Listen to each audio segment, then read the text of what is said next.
Hello there. I haven't been around for a bit, but here I am. I'm doing the Bingle Awards. We're gonna do it one way or another. This is my very ad hoc list of games I played this year that I think deserve an award one way or another.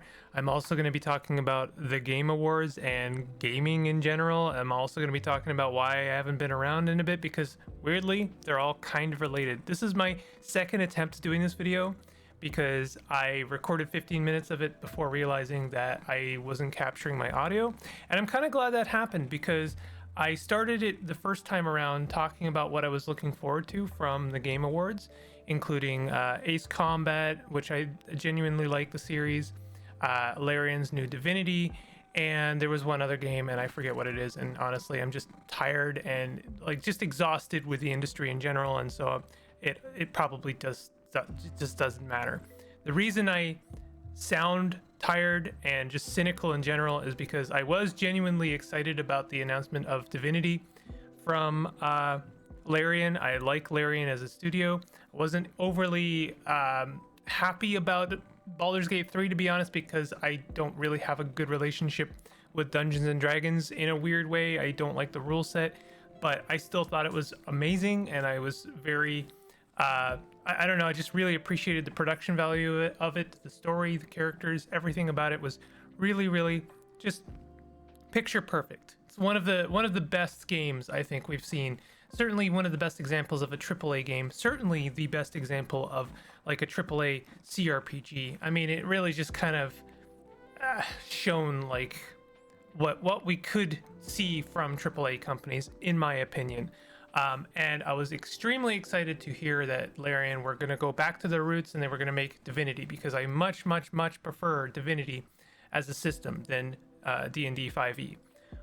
But it looks like the CEO has got worm brains, the same as every CEO, and is talking about how much he loves generative AI and how much he's using it for concept art and for placeholder images and placeholder text, which conveniently leads me to what I didn't like about the Game Awards. I am not a huge fan of the fact that Claire Obscure 30 whatever Expedition 33 won like 7 awards, and we're just gonna kind of gloss over the fact that it did have, you know, AI assets.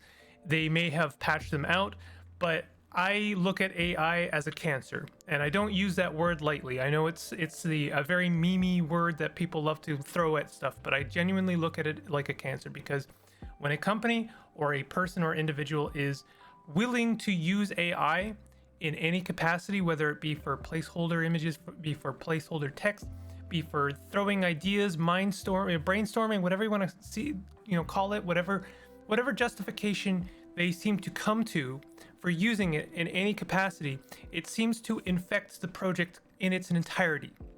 Because once you have opened the gate, once you have allowed it to kind of seep in, once you have a CEO with brainworms who is willing to justify its use even once, then it tends to infect other parts of that studio.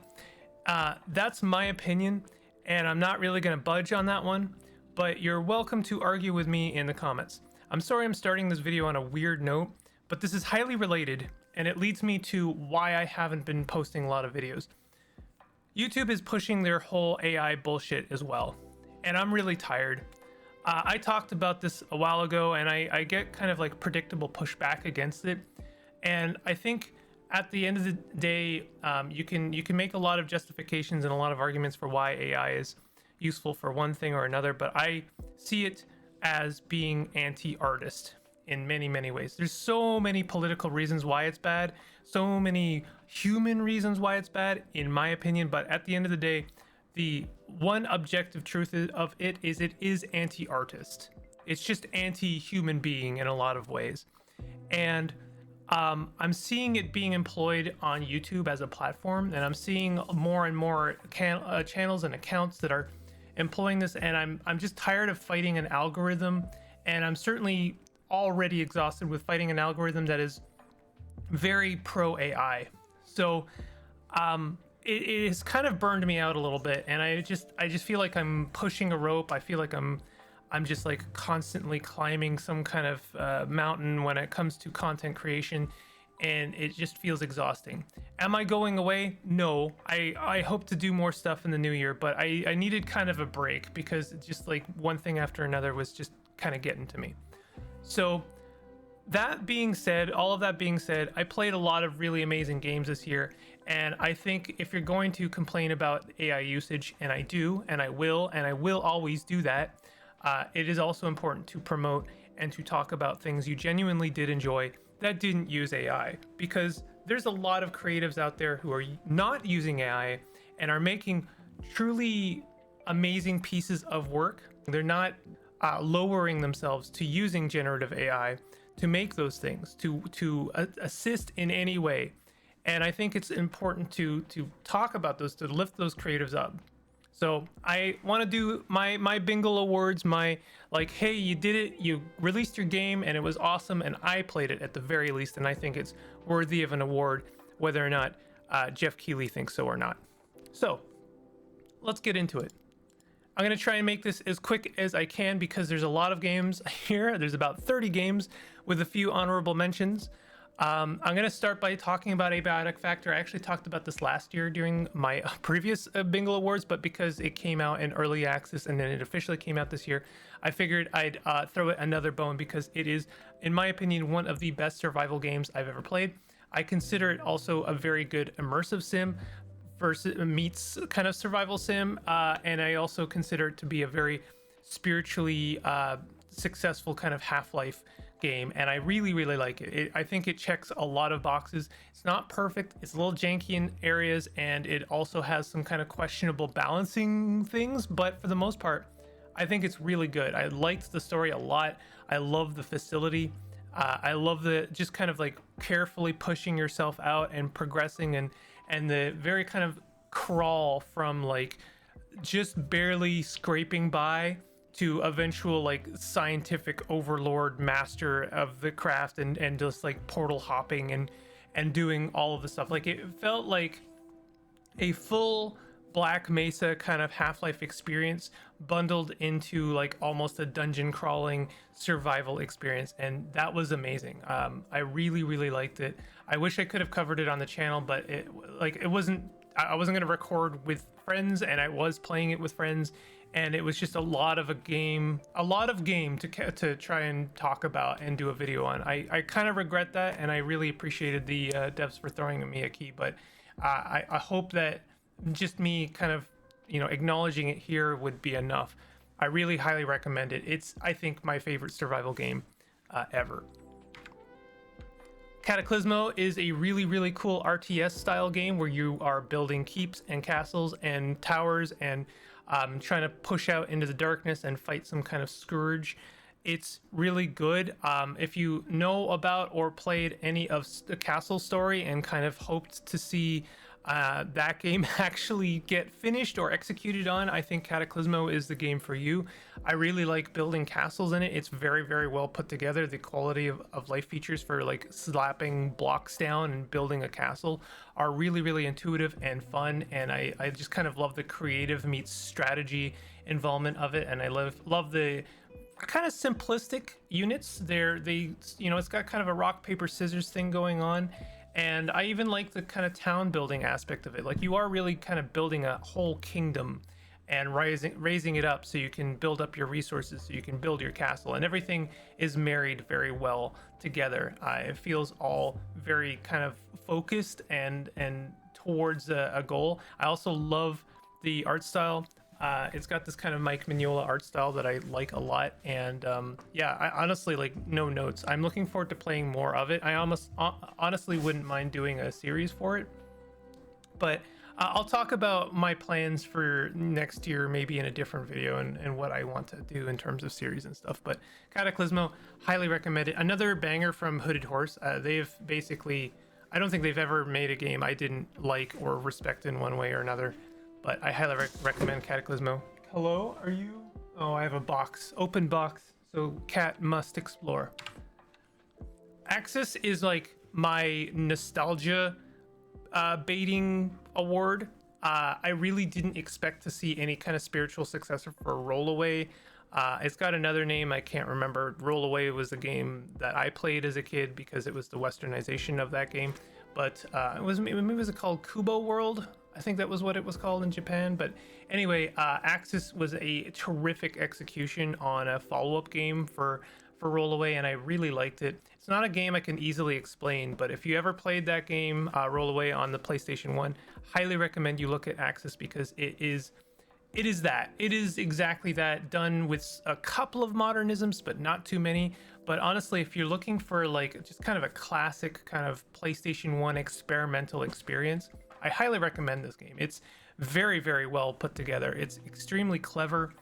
It'll have you thinking. It'll have you maybe even speedrunning a little bit. I tend not to speedrun, but I found myself wanting to actually retry levels for a faster time. And it's just very well done. Like, really good art style, really good everything. I was extremely impressed with this game for it's a very simple premise, I won't lie, but like they executed on it with like their whole heart and spirit, and I really appreciated that.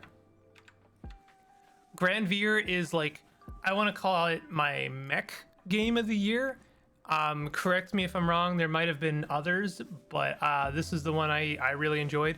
It's a mech building fighting roguelike, I guess.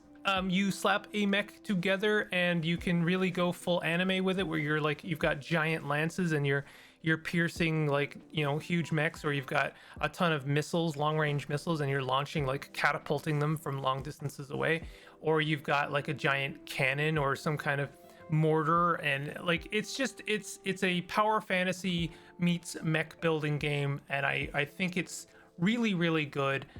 It's got multiplayer. The multiplayer works well. I will caution you though, if you're interested in this game, if I'm overselling it, because it is a little bit stiff. You got to remember, this is a very small studio that came out with this game, so like the animations are not, we're not looking at From Software quality animations here. We're not looking at big studio stuff here. But if you can get over that, I really do think that this is one of the best kind of like power fantasy mech building games ever. It's just really fun. It's really fun to slap a mech together, see what you can do. It's also got some really good base building where you're kind of like progressing your home base, so you can like build certain ammunitions, or you can build certain arms and legs. Like you can really kind of plan your route and figure out what things you're going to go for. Once you play the game a couple of times and you have like a favorite weapon you want to try and obtain in each playthrough, it's really worth kind of planning your home base and you know, making sure that you can mitigate the RNG so you get your favorite weapon or your favorite body part, or maybe you just want to like try some new build. It's really good. Highly recommend Granvier. I was very pleasantly surprised by it. Project Silverfish is my asterisk here. It's in early access. It's not finished yet, so I'll probably give this award to Project Silverfish again when it comes out fully in like 1.0. But this is my extraction shooter of the year. I kind of wanted to, you know, it was between this and Duckov, but I think that Project Silverfish is just a better execution on the format, and I also think it takes itself a bit more seriously. It doesn't feel so layered in like weird irony as Duckov, although I will say I think that Duckov is a very good game. Project Silverfish is from the developer of Attica, which was a spiritual Half-Life successor. And weirdly, Attica also had an extraction shooter in it. I think it was in a lot of ways the prototype, the building blocks that make up Project Silverfish. But if you have any interest in like stalker games, if you have interest in extraction games but do not like the multiplayer aspect of extraction games, I highly recommend Project Silverfish. It really succeeds in that stalker feeling of like starting with nothing. In fact, you start with a huge debt and you have to kind of work your way up. You don't really have flashlights even. You have to kind of work with flares at first. You have to work with broken guns. You have to work with really, really crappy equipment. And then as soon as you get your first piece of equipment, you kind of treasure it. It's very lenient on the death situation, in my opinion, because when you die, first of all, you drop your stuff so you can go and do a corpse run. And I know people don't like corpse runs, myself included. I'm not a huge fan of corpse runs, but what the major difference there is, it will let you pick 5 goods or 5 items from your that you were currently carrying and respawn with those. And so you're not completely starting from scratch and doing a corpse run with like a pea shooter. You get to keep a gun and some ammo and maybe like your night vision goggles if you've got those at hand. It's really good, and it doesn't feel too punishing, but there is obviously, like, death is painful. Obviously there's some cost. It costs you time, and it costs you some resources, and then you have to kind of like reckon with whatever it was that killed you in the first place, right? It's really good. It's got some very good world building as well as great lore, great environmental design. Like, it's working with bot assets as far as I can tell. Not everything is bought, but like you can kind of tell that not everything here is like handcrafted, but I really think it works with those resources very, very well. It's very intelligently put together, and I'm really looking forward to playing more of this. I would love to do more Project Silverfish content in the future, but I highly recommend this to everyone, basically. Backpack Battles is my auto battler of the year, I guess. It kind of came in at the tail end of like the auto battler trend, and I think we're still kind of seeing that. Auto battlers are one of those games. I don't think they became as obnoxiously popular as like a Survivor-like, because I do genuinely think they're a little bit harder to balance and develop. But I think that Backpack Battles was a really, really good execution on the format without copying it too much. Like, you are really just kind of putting together a backpack and items and stuff. Unfortunately, I saw a lot of people copying this idea. Like, it seems to have become a format, and I think it's a little bit of a bummer for the people. I mean, like, there's nothing saying you can't take an idea and build on it, but I see people like taking it verbatim with exactly the same items and the same balancing, and it sucks a little bit. But I liked it. It was very low stakes. There's no real long-term progression in this game. You're just kind of playing through leagues and trying to beat other players and trying to make a good build that can survive for 10 rounds, and then you can get some trophies and stuff, and you can get some cosmetics, and I think you can even pay for some cosmetics, although I always get that wrong. I think it was one of those games that actually like adamantly was like no microtransactions, and I really respected that about it. It was very non-manipulative, non-exploitative for your cash, and I really, really appreciated that. So I highly recommend this game, and it's very fun. Fly Night is my Kingsfield-like award. I'm getting a little abstract with some of these awards, but like, I want to shout these games out because they are really, really good. Fly Night is a Kingsfield kind of game where you are playing as an insect and fighting other insects, and it does really cool stuff with that concept. You can chop off limbs and then like pick them up and then use them as weapons. It's got some really interesting progression where you're like learning different skills, or you're trying different weapons out. Same in the kind of like From Software, true to the From Software kind of core is, there's different weapons that you can test out, and it's just got a really interesting and compelling world. It is got that kind of risk reward where you're pushing out into the darkness and exploring and finding zones that might kick your ass, but also just are like really interesting. Or like find a tower that's filled with some goons and trying to fight your way up to the top just to see what's up there. It's really cool. It's also not very long, and it's not super punishing either. I mean, it is a bit, it's got that Kingsfield vibe, but it didn't feel super punishing. It's also got multiplayer, which works well. So like, it's just like kind of hits all the marks. It's very, very well put together. I love the look of it too. Very low fidelity, but does a lot with very little. It's just good. I really highly recommend Fly Night. It was very, very good. So maybe controversial, but I think that this was the year of friend slop. I mean, we all kind of encountered that in one way or another, and it was between Repo and Peak, and I'm actually going to give it to Peak. I put a lot of hours into Repo. I'm not going to lie. I put a lot of time into Repo, and it's a very good game, and I really appreciate the development of it. The devs seem very committed to adding stuff to it, but like not needlessly and not without great thought. Like, they are listening to player feedback. They're considering what they could take away from that, what they could add to the game, but they're doing it with such delicate care, and I think that that is the way to do it. Also, its development has been really, really cool after launch. Like, it wasn't just launched and then like kind of done. Like we're done. There's been a lot of stuff added to it that feels like both very true to the concept, doesn't feel needless, feels like it fits in like a glove. It feels like it's always meant to be there, and so the game has only just gotten better and better and better, and I really do like it. I think it's one of the best kind of like approaches to a multiplayer kind of low stakes friendly survival horror type game. I don't know how to put it other than that. I definitely like it more than Lethal. Sorry to Lethal fans out there, but it was just, I don't know, it's just really good. It's got a lot of cool stuff going on. One thing I would really like to see them add to Repo is an ending that you can actually shoot for. I do not like the format of like the game just goes on and on and on and on forever.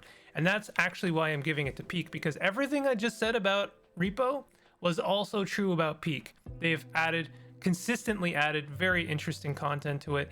They've been very, very careful about what they add to the game. It has only gotten better with development. It hasn't like felt like, oh man, this game is just so much harder now, or just frustrating, or they added something that just made it worse. I love that they've added content that you might not get to see. Like they've added large environments that you could possibly miss because it's just not, that's not the day that they're going to play it. They're everyone's on the same kind of mountain, and so there's environments that may get used or like swapped out for another one, and I just think that's a really intelligent way of doing that. It's a great way of adding playability to the game, replayability, and making it just very replayable without making it feel bloated, because I do think the length of the game is pretty good. I mean, it takes a good like couple hours to get to the top, but like if it was any more than that, it would feel a bit too long. In fact, even now it kind of feels too long, but like you can, if you're really booking it, you could probably beat it in an hour. But they haven't added anything that bloated out too much, and that's really impressive, I gotta say. But yeah, I just liked Peak more. I like it more visually. I like the environments. It's nice to see, nice to explore a game that isn't super horror themed. It is a little bit, but not too much, and it's just comfortable. I don't know. I like the look of it. I just like exploring that environment more because I'm kind of horrored out, and so it was just more fun. And I also like the concept more. I think it's a bit more novel. Although I don't know, Repo did really set some standards, so it's not fair for me to say that necessarily. It's got some stuff in it that I haven't seen before, so they're really neck and neck. Honestly, I do think that Repo is like a bigger game, and I think it deserves as much love, but I really did enjoy Peak, so what can I tell you? I just preferred this one more, I suppose. I'm getting, there's a giant asterisk on this. Giant asterisk, okay? Please take this for what it's worth. I played through the epilogue of Citizen Sleeper 1, and it was just so stupidly good. It so completely addressed all of my issues with the game. It so completely fixed anything I was kind of trepidous about. It was just so insanely good. One of the best narrative experiences I've ever had in a game, period. So I haven't played Citizen Sleeper 2. I've heard that conceptually it's maybe not as strong, but I can't say that myself. But I do want to add it here because I didn't play too many other narrative games, and I guess I just wanted to throw in my like, hey, I played Citizen Sleeper 1 and it was really, really good. So honestly, I will play whatever the devs work on from now on to perpetuity. Like they deserve all of the attention, and even if Citizen Sleeper 2 was like half the game that Citizen Sleeper 1 is, it's still worth playing and it's still worth shouting out. So maybe I'll give you an update once I've actually played it. Maybe I'll do a series, because I did do a series for the first one. It really depends on what people would like to see from me. Again, maybe I'll do a poll or something, but either way, these are really, really good games that you should check out one way or another. If you haven't played the first one, I highly recommend it. Can't recommend it more, honestly. I guess that's my narrative pick of the year. Once Upon a Katamari. This is my Katamari award. I think that's fair, right? There's not really any game like Katamari. It was really nice to see a Katamari game come out, it's been a very long time, and it's been even longer to see a Katamari game that wasn't just a remix of a previous Katamari game. And in a way that's still true, because I do think Once Upon a Katamari, the worst thing about it is that it does feel a little bit like a remix of previous ideas and concepts. I wish it had a bit more of a original backbone to it. I wish that the people working on it had, like, you know, really thought outside the box a bit more and added a bit more kind of like novel concepts. But at the end of the day, it's a Katamari game, and it's a good one, and I enjoyed it. And what more can I say? I really like Katamari, and I'm always happy to see more of it. I do think this is a good moment to mention it's really unfortunate that the original developer for Katamari is, like, I don't know, struggling. It's one of those interesting things, and I think that, you know, it's something I've been thinking about a lot. Obviously, we have, you know, this flourishing industry where everyone's committing to Gen AI, and yet the original developer for Katamari can't get his, like, cute game out about someone who's stuck in a T-pose and can't make ends meet, basically, like, can't fund a game. You know, it comes out with a truly original concept, and truth be told, I should be giving it to that, but I didn't play it, right? So, like, what kind of world are we living in? And I guess, you know, this is my admission that I am as much part of the problem as anyone else, right? Here I am giving it an award to a sequel, not even a particularly great sequel, a good sequel to a series or franchise, when, you know, the original creator is, like, trying to make more original stuff and can't, right? And I think that is very telling of how we treat our creatives, this, you know, in this day and age. We've got a extremely bustling and growing industry of games, and for what it's worth, so many of them are just going to go unnoticed and go completely swept under the carpet. And you know, for what? I don't know. It's something I can't talk about. I can't talk about something like Katamari without thinking something like that. So maybe I'll play To a T in the future, but maybe you should also check out To a T and give that some love, because you know, the creator would love to make more games, including more Katamari games. So what are you gonna do? Doll's Nest is my I guess this would also be a mech game, right? But I'm gonna put this under Souls-like. Yes, I am gonna put this game under Souls-like instead of, like, Night Rain, because I didn't play Night Rain, and I'm not probably going to play Night Rain, because I've decided that I just don't want to have any game on my system that has, like, kernel level anti-cheat, because I just don't have any interest. Like, I don't have enough interest to play a game like that to warrant having that on my system. So I didn't play Night Rain, and maybe I would have really enjoyed it, but I didn't. Instead, I played Doll's Nest. Doll's Nest is kind of what happens when you've got Demon Souls mashed with a mech game, kind of like Armored Core, although it doesn't really feel super Armored Core. I'm not gonna lie there, but it's like an open world, almost dungeon crawling type game with mechs. Now, I'm going to caution you, because I've recommended this game to a lot of people, and every single time I have, they've come back to me and say, I don't like it because it's got a weird aesthetic. By weird aesthetic, it's like little girl looking characters in mechs. Now, I get it.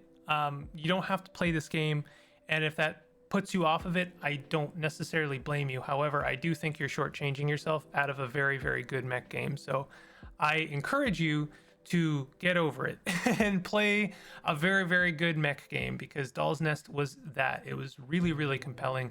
It's got some really, really cool designs. It does also tread some pretty trodden ground when it comes to the Souls-like format, but also it felt closer to a Demon Souls experience than a Dark Souls or even an Elden Ring. Like, it felt a little bit less actiony, a little bit more methodical, and I really appreciated that about it. But it was very good, and I also didn't see too many people talking about it. So for anyone interested in a Souls similar mech game, I really highly recommend this one. So yeah, that is my Souls award. Okay, I know it's gonna get weird. All right, this is a very small shout out, but I don't know what to give this award.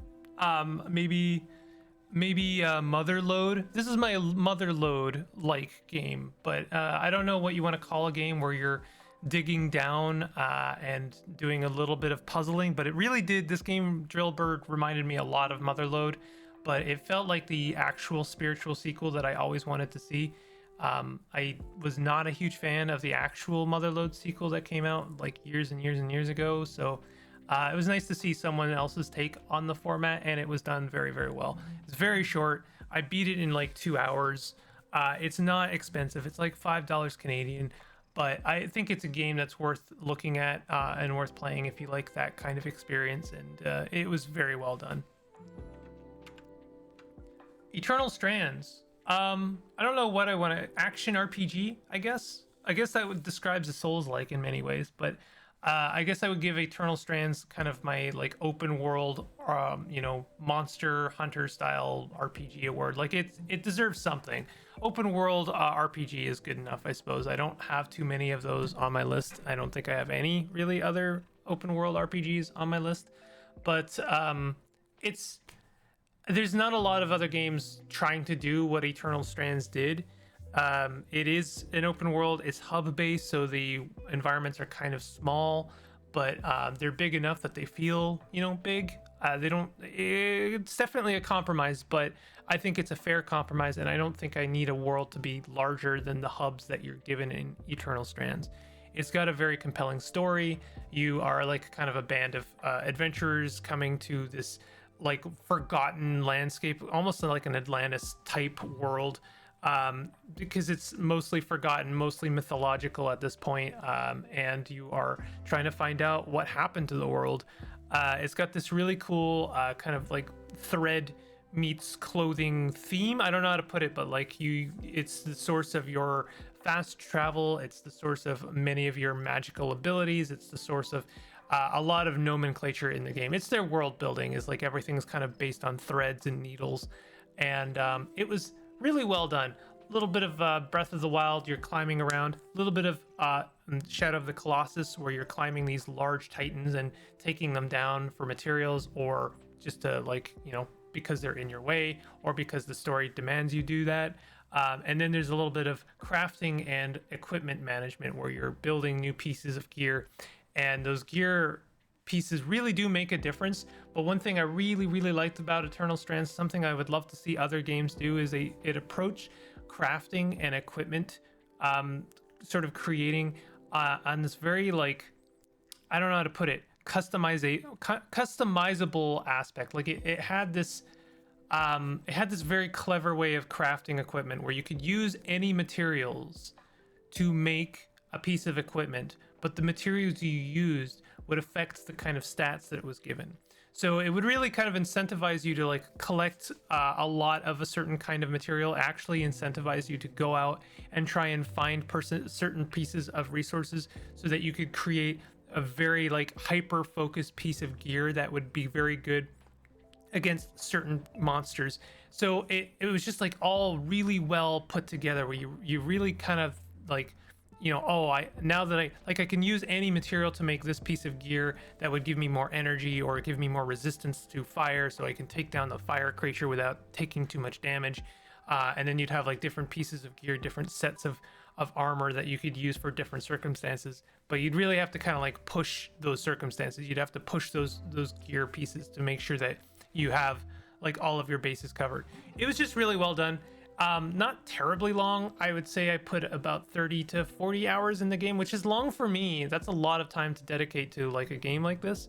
And I did actually finish it, but it was just really well done. I'm kind of sorry this got swept under the carpet in a lot of ways. I don't know if it'll get a sequel. I don't know what the studio is going to do. And I mean, like, it's another example of like, you know, a studio tries something novel and new and, you know, like really puts a lot of heart into the characters, into the story, into the world, and it gets kind of overlooked a little bit. I know it's got its fans, but you know, I just would have loved to see this game take off a bit better than it did.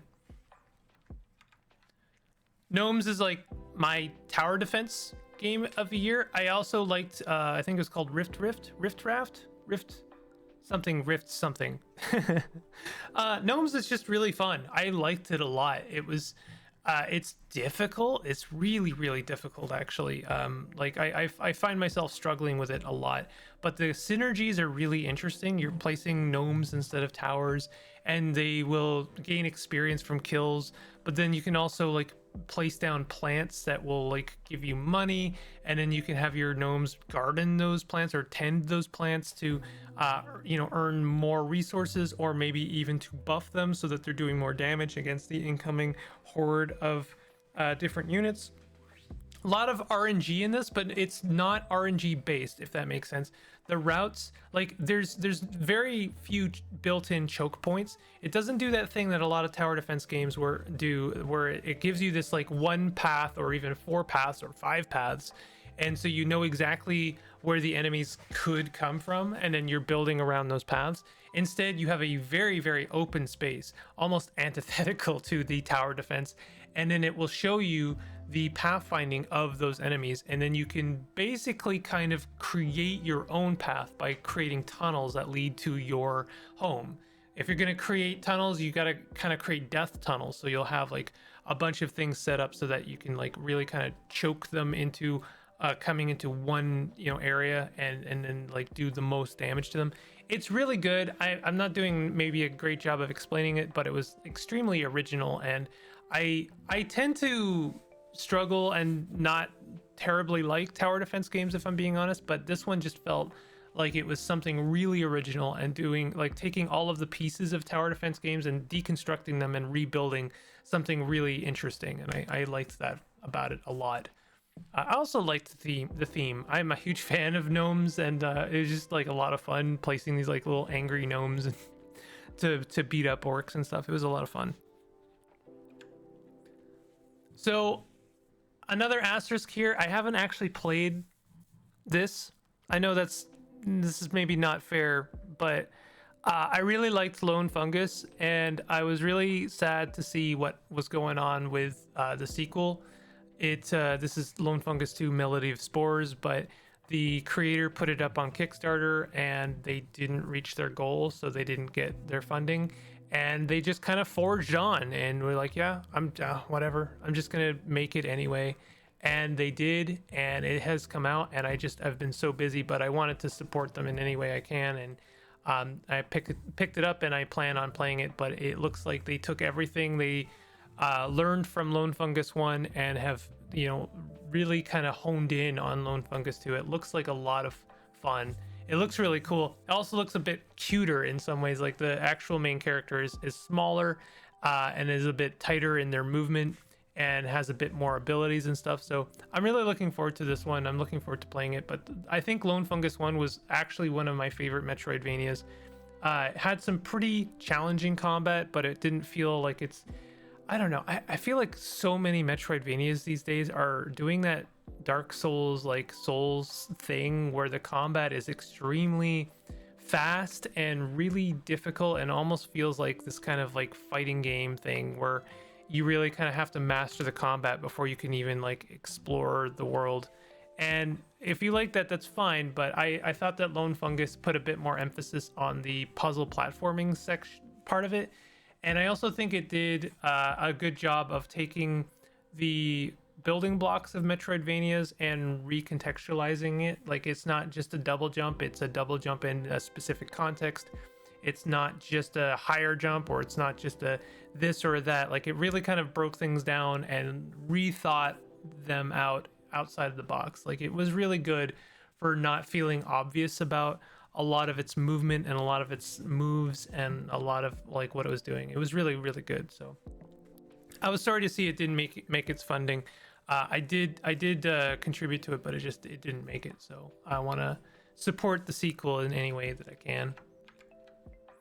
I am going to put an honorable mention here. I also haven't played this game, but I am really looking forward to playing Babushka's Glitch Dungeon.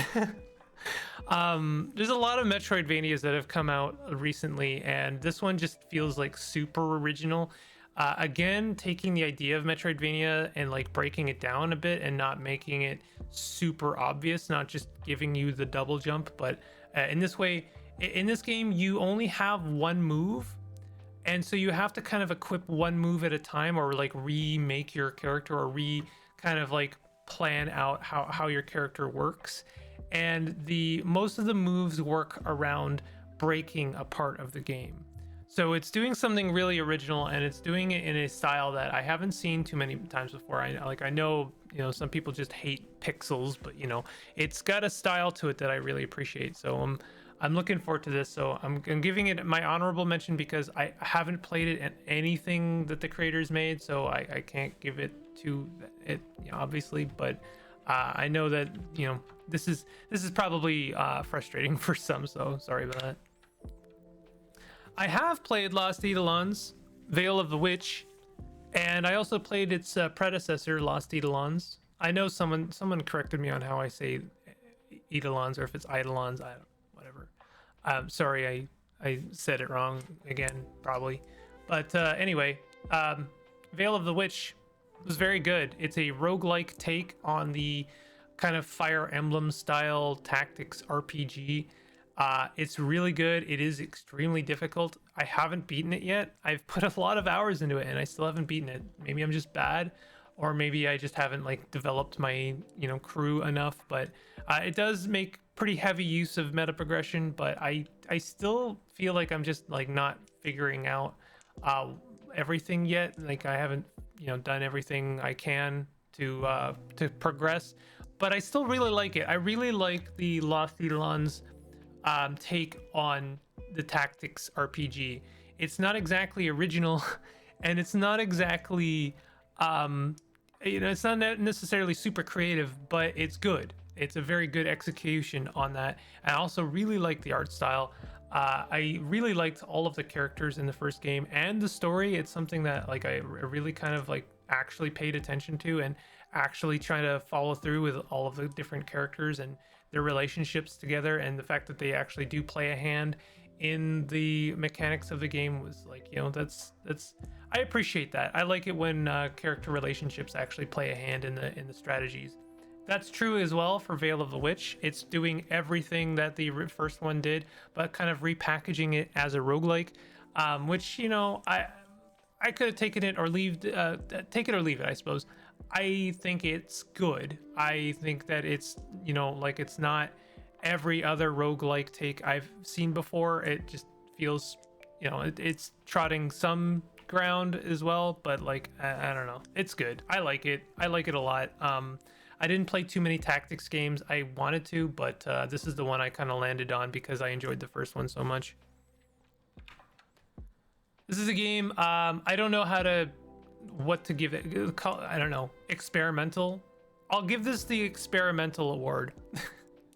This is a game you can beat in an hour, and it's probably a game you can buy for $1. It's called Many Nights of Whisper, and it's amazing. I kind of don't want to tell you anything about it. It's about granting wishes, and also about lighting a cauldron, and also about archery in some ways. It's about all of those things, but it just was so compelling. It's such an interesting idea. It's got so many cool ideas in a very, very small package. Like I say, you could beat it in an hour.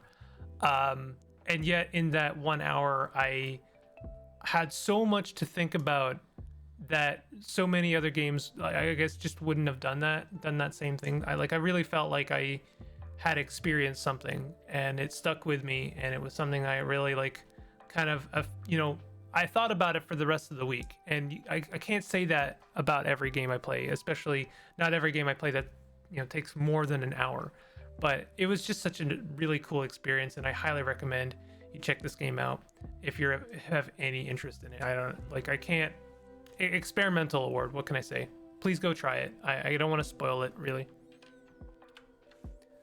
Mars First Logistics is, I don't know what to, I guess delivery game.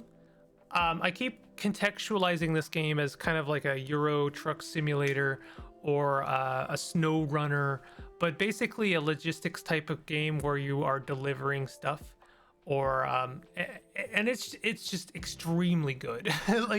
I put a lot of hours into this game, and I really enjoyed it. It's excellent. It's just so stupidly good, and it gets better and better the more you play it. you just, like doing missions to get new parts that let you kind of replan, remake your vehicles. The new parts can be just better. Like you get rockets, so you start making flying vehicles. Maybe you get a new arm piece that makes picking up stuff better. It's got that kind of nuts and bolts thing going on. Yes, like the Banjo-Kazooie nuts and bolts, where you're planning certain vehicles for certain tasks, and if things are really difficult, like if you're taking on a mission and it just feels really difficult, you're doing that to yourself.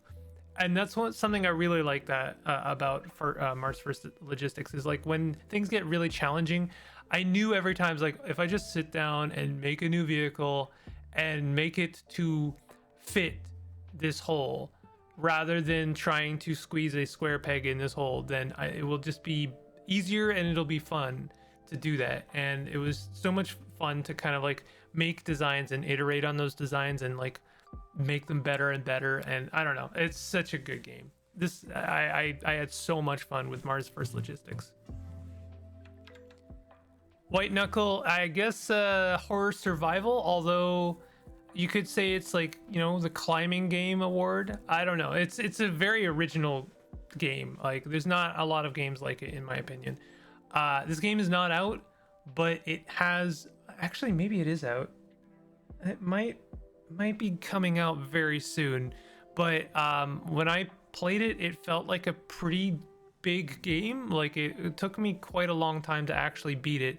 And yeah, when I beat it, it didn't feel like it had an ending yet. I think it might have an ending now, although I should really check that out. But either way, I highly recommend it in any capacity. Even if it's not finished yet, it's really good. But you're basically climbing the inside of some very tall structure and facility. You are moving through the remnants of something dead and dying and struggling, and it's really tense. It's extremely stressful, but in a very good way. Like it's stressful in a way that makes you want to get better at it, and you will get better at it, and you start to kind of pick up clues and figure out techniques and just get a little bit better. It's got this like intentionally bizarre control scheme where when you first kind of when it greets you, you're like, oh my god, this is awful. Why in the world would you design a game like this? And as you're playing the game, you realize, well, this doesn't just work, but I could actually get really used to this. And then you do, and then as you're getting used to it, you suddenly kind of realize, wow, this is actually a lot more intuitive than I realized. And I didn't know I didn't know I needed more of this. Like the way you kind of navigate your inventory, the way you use items, it is intentionally kind of friction. It's got this intentionally kind of friction based inventory where nothing feels obvious, but once you get used to it, it's a breeze. And the whole game really feels like that. It feels like every part of it has that kind of design philosophy of like, this is not readily intuitive, this is not readily easy for me, but given a bit of time, I will get used to this and even come to really enjoy it. And you get to enjoy certain chunks of the facility because it is RNG based. Like it does kind of rebuild the entire facility. It is a roguelike, but you will get to know certain chunks as they get swapped in, and sort of enjoy seeing them when they pop up. It's really good. I can't recommend it enough, honestly. If you have any enjoyment of like climbing games, but honestly, if you like a good challenge, I would recommend White Knuckle. It's very good. Approaching Infinity is going to be my traditional roguelike of the year. Obviously, I can't give it to Caves of Cut again. I want to give an honorable mention to Rift Wizard 2. And weirdly, even though these are both traditional roguelikes, I kind of think that they're not the same genre. I know that's a little weird, but I just feel like Approaching Infinity is a very different take on the traditional roguelike genre. It's a open world sandbox RPG, Star Trek, sci-fi style game. You have a crew, you have a ship, you're upgrading both of those things. You're exploring planets, navigating planets, selling data. Maybe you're doing bounty hunting. It's a space sim. It's doing a lot of different things, and that's probably why I ended up enjoying it more. I didn't actually play all that much of Rift Wizard 2, but I did play a lot of Rift Wizard 1.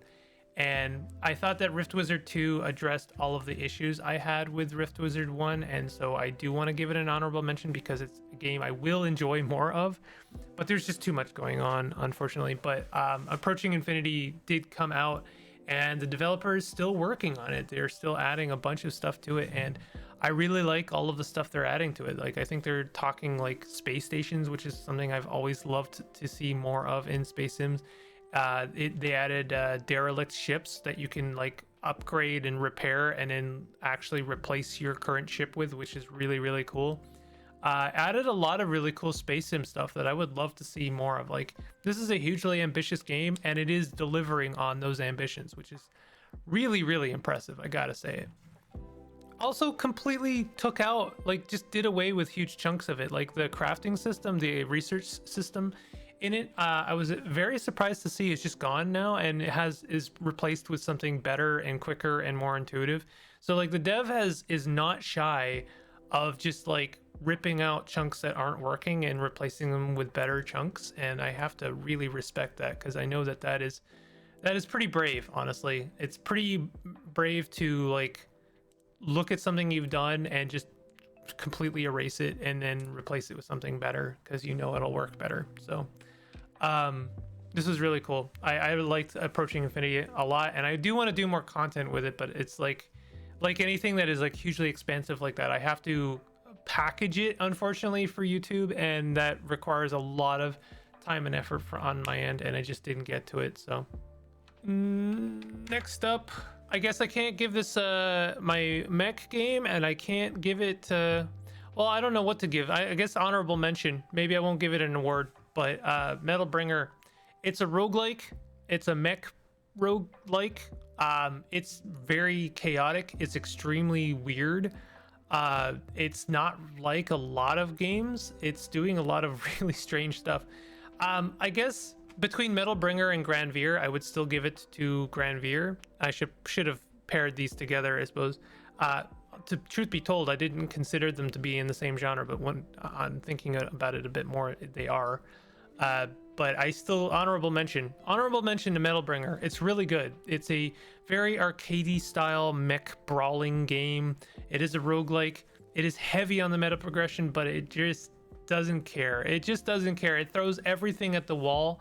And I think a lot of those things did stick for me. I really like the kind of mech building aspect of it. It's very simple. It's not like Granvir where you're slapping together like engines and, you know, legs and arms. It's like maybe 2 arms and a chassis and legs. So it's very simple in comparison. But on the other hand, it does have really crazy progression systems. Just like wildly insane progression systems, because you have progression systems for your weapons, you have progression systems for researching different weapons, for you know, blueprints for certain weapons, for different skills and different attacks, and different you have research for different attacks, and if you unlock the same attack multiple times, it'll like upgrade those attacks. It's got just like tons and tons of like player customization in terms of like how you want to build your character, how you want to kind of build your progression, even, because it is almost all meta progression. So I generally don't like that, but in this game it was so much, like they really just went for it in every way, and I kind of ended up enjoying it, to be honest, because it was just like almost hitting that like rapid fire dopamine hit where it's like, oh, I got 60 different things and all of my stuff leveled up, and now I can wield a drill arm that could pierce the heavens, and it was just really good. I liked it a lot. Necess is my open world RPG town builder survival game. It hits a lot of genres, but this is another one from Hooded Horse, And I guess you could call this the Terraria-like. I know a lot of people compared it to Terraria. I know some people didn't agree with that comparison, but I do think it plays a lot like Terraria. I think if you liked Core Keeper, you should probably check out Necess. I think it's a bit more open than Core Keeper in some ways, and it's also a little bit more, I don't know, it's a bit more in some ways. It definitely has a bit more going on in terms of your town building, in terms of NPC management, in terms of your RPG progression, in terms of like having, you know, like just progression in general and your exploration. I know it is actually like fully open world now and not like node based or hub based, but it was hub based, which is kind of wild to see it, you know, develop from node or like hub based to fully open world. But this is another game I wouldn't mind doing a series for, but you know, I don't know if there's much call for that, so I'm recommending it here. I'm giving it my acknowledgement. I think it is deserving of some kind of award, even if it's a very weird and abstract one like Terraria-like. But I definitely recommend you give it a shot and take a look at it if you like those kind of games. Also multiplayer, so like if that makes a difference.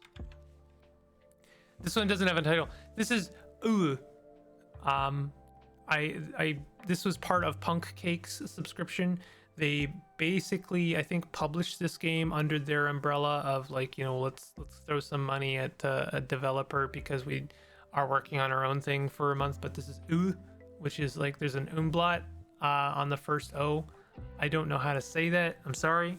I think it's but it's a game about Caterpillar. I actually did cover this game, but I don't think I published my covering of it, which is really embarrassing.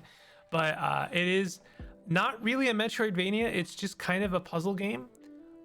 Instead of moving around traditionally or jumping around, you have bombs. Like your body is made up of bombs, and you use those bombs to propel yourself. You know, first just, you know, forward and up, and then later you can make like kind of crazy 90-degree pivots where you're propelling yourself up and then right, or up and then, you know, down again sometimes, or maybe forward and then up.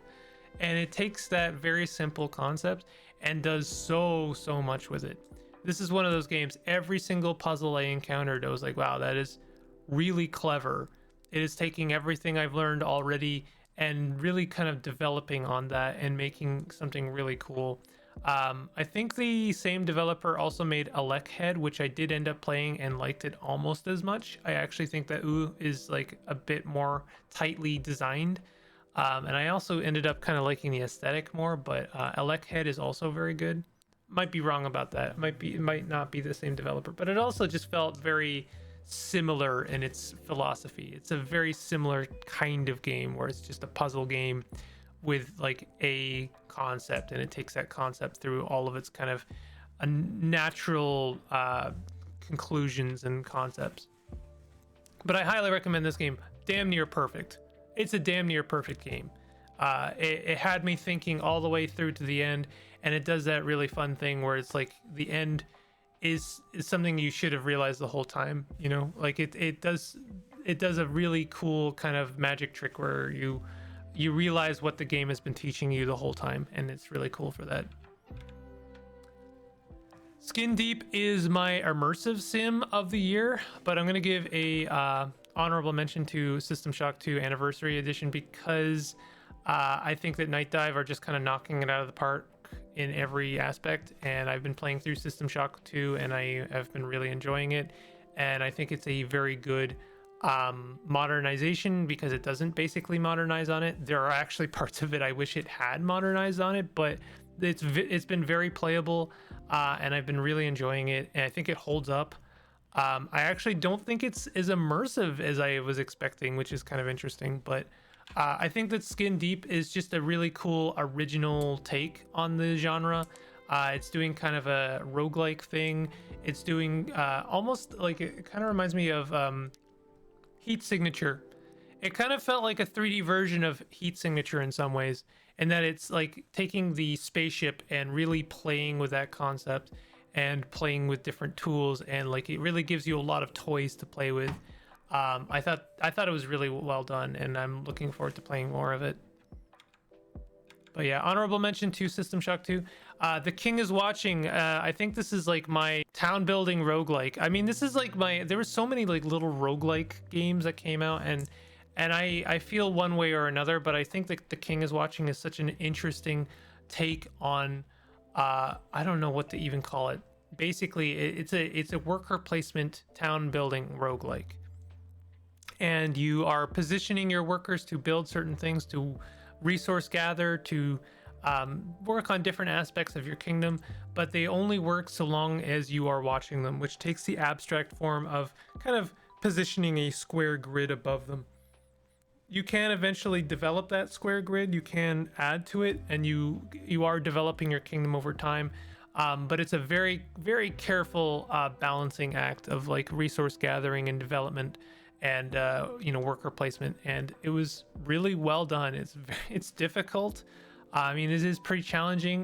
You have hordes of enemies attacking your kingdom, and you really have to approach that with some kind of build in mind, and also playing this kind of rock paper scissors thing where it's like, okay, they've got these kind of units, so I have to make sure I'm building these kind of units, and just developing smartly and making sure all of your buildings are in a good position. It's a lot of stuff, but I really liked it. I thought it was very, very well done. Heart of the Machine Asterisk is my grand strategy of the year. Asterisk being I haven't played enough of it. It's a game I know is just insane, and I was really enjoying what I was playing of it, and I got distracted. It's another game published by Hooded Horse that is, again, just like insanely good. I am really bad at grand strategy games, like 4X games or grand strategy games in general. I'm very bad at them, but this game is just so weird and cool, and it's just doing so many interesting things, and I have to play more of it. I just need to find the chance to do so. I would love to do a series on it if I can. I would love to cover it if I can. It's very complex.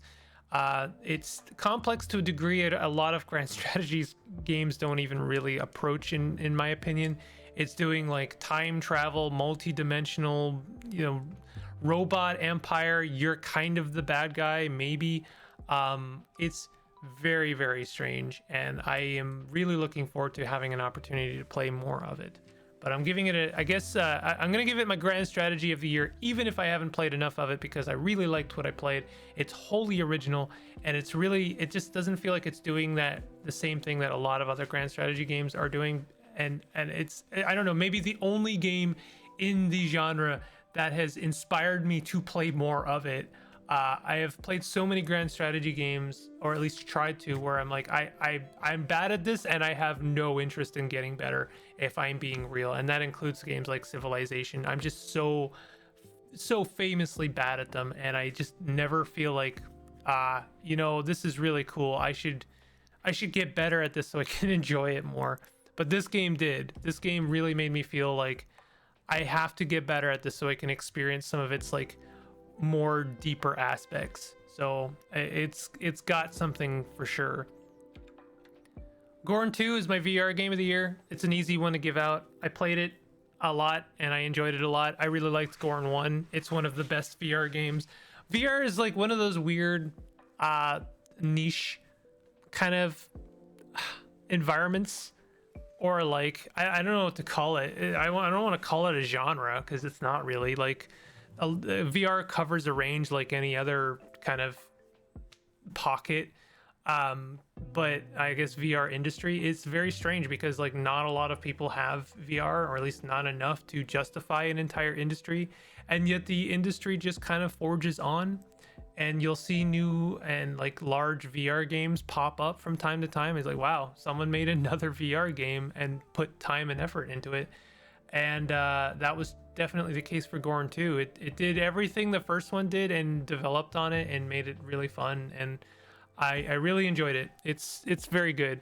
I don't know what to make of VR in terms of like its future prospects. Some people are doing some really cool stuff. There's a few Stalker-like games I really want to play. When I say a few, I mean there's like 3 or 4 different stalker-like games that I definitely want to try that are in VR. And I'm not the person to come to for coverage of VR, so that's why you didn't see it on my channel. But I do want to give some kind of acknowledgement to Goran too, because it was actually genuinely very good. And this is the last game in my list. I guess what do you want to call this? This is my getting over it like. This is my Bennett Foddy-Like, which is very appropriate because it is from Bennett Foddy. Asterisk, I suppose. I haven't played the full game, but I put a lot of hours into the demo. I put a lot of hours into the demo for Baby Steps, and the game came out and I didn't pick it up, and then it went on sale for like 20%. It was like, wow, $25 for this game is actually a steal. And I want to get to it, and maybe I even want to cover it and do something for it. But again, it's one of those things I don't think people will want to see that from me, but I want to acknowledge it. It's just a really good game. It's doing something I haven't seen before. Even from Getting Over It, like, I guess it is, because I mean, Getting Over It is very similar in that it's taking movement and making it giving it in kind of intentional friction, and yet it is so meticulously designed such that you never feel like failure is the game's fault. Like, this game leaves it entirely up to you to master its mechanics, and master them you will. I felt very competent in this game near the end of my experience with the demo. I brought the cup, just a humble brag for a moment, I brought the cup up to the peak of it. I collected a bunch of hats and ate some fruit, and it's like there's a lot of stuff to do in the demo, surprisingly, and I'm really looking forward to seeing what is what else there is going on in the full version. So maybe I'd like to do some actual like full coverage of the game, but and that's gonna basically do it. That is the Bingle Awards. I wanted to talk about what I've been playing, what I've been getting up to, and kind of my feelings in general, which, truth be told, are not great. We're really in it with AI, and I know people not necessarily everyone agrees with my position on it, but you can argue till you're blue in the face. It's not going to change how I feel about myself, really. And at the end of the day, I am now I am competing with robots, with people who are just kind of regurgitating content onto YouTube, and YouTube is happily accepting it, and I just don't know how I'm supposed to feel about that. All that being said, I do like making content. I do like promoting games. I do like talking about games that I am enjoying, and hopefully shedding a spotlight to people who might actually end up enjoying those games and might find something that they end up enjoying. I really enjoy doing that. I'm gonna stop saying enjoy, but it is something that sustains me in a lot of ways. So I do want to do more of that, and I do want to do more content in the new year. But for now, you'll have to make do with this and with my weirdly mixed feelings about our future prospects. But there's always going to be games being made that do not have AI involved, and so I will do my utmost to cover those games. So you can ensure that that is true moving forward. I hope you have a good holiday. I hope that the holidays treat you well. I hope that you play lots of good things, and I hope that you are doing well. I hope that everything is going all right for you. Have a good day. If you want to hit the like button, consider subscribing. I'll see you guys next time. Take it easy.